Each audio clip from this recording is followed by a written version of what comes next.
Untuk menyampaikan Quran 30 juz untuk kita itu melalui sekian banyak halangan, hambatan. Ada kalanya beliau kemudian harus diboikot selama beberapa tahun bersama kaumnya. Ada kalanya beliau kemudian harus diusir dari tempat tinggalnya, tempat kelahirannya. Banyak orang-orang yang ingin membunuhnya, tidak cuma sekali, berkali-kali. Diperangi di perang Badar, diperangi di perang Uhud, sampai mengalir darah dari beliau. Untuk apa?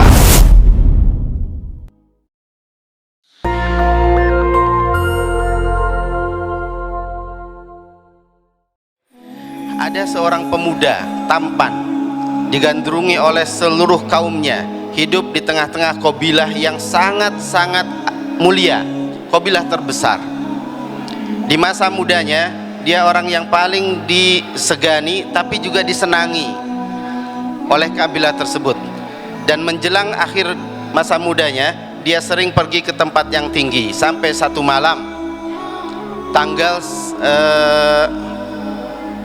10 Agustus tahun 610 Miladiyah, di malam itu kemudian saat dia berada di tempat yang tinggi, datanglah sesosok malaikat yang cukup besar, menampakkan dirinya dan berkata kepada pemuda ini, "Iqra ma ana biqari." Pemuda itu mengatakan, "Iqra ma ana biqari."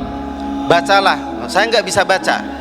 Terus dipaksa sampai hampir kehabisan nafasnya, dan akhirnya malaikat itu mengatakan, "Iqra bismi rabbikal ladzi khalaq, khalaqal insana min 'alaq, Iqra wa rabbukal akram alladzi 'allama bil qalam 'allamal insana ma lam ya'lam."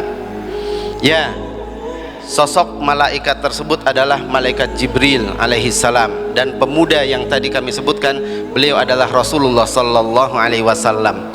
Itulah pertama kali wahyu turun kepada beliau, pertama kali Al-Qur'an diturunkan, wahyu itu turun, dan dari sinilah kisah itu bermula. Dari sinilah kemudian dakwah itu mulai muncul, apa yang perlu kita lakukan. Ahibati fillah, Rasulullah sallallahu alaihi wasallam telah mengalami banyak kelelahan. Untuk apa?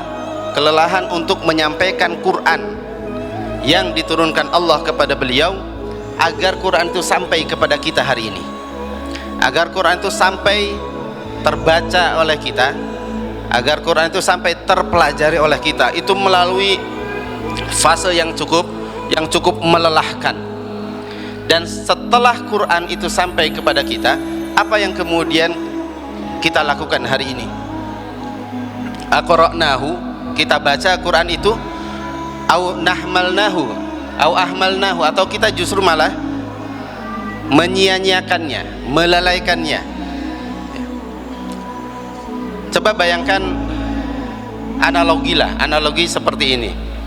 Ketika kita punya seorang sahabat yang sangat memahami kita, dia selalu ada di dalam setiap aspek kehidupan kita. Kita bahagia, dia selalu ada.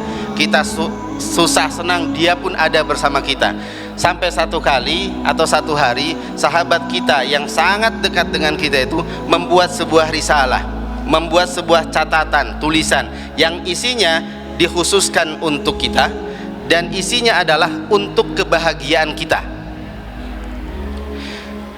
Ditulis khusus untuk kita, untuk kebahagiaan kita fid dunya wal akhirah.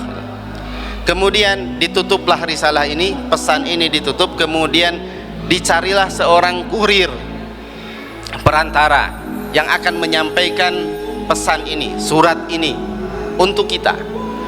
Maka dipilihlah seseorang yang betul-betul amanah, seseorang yang betul-betul bisa dipercaya, bukan orang sembarangan, bukan asal-asalan dia memilih perantara itu.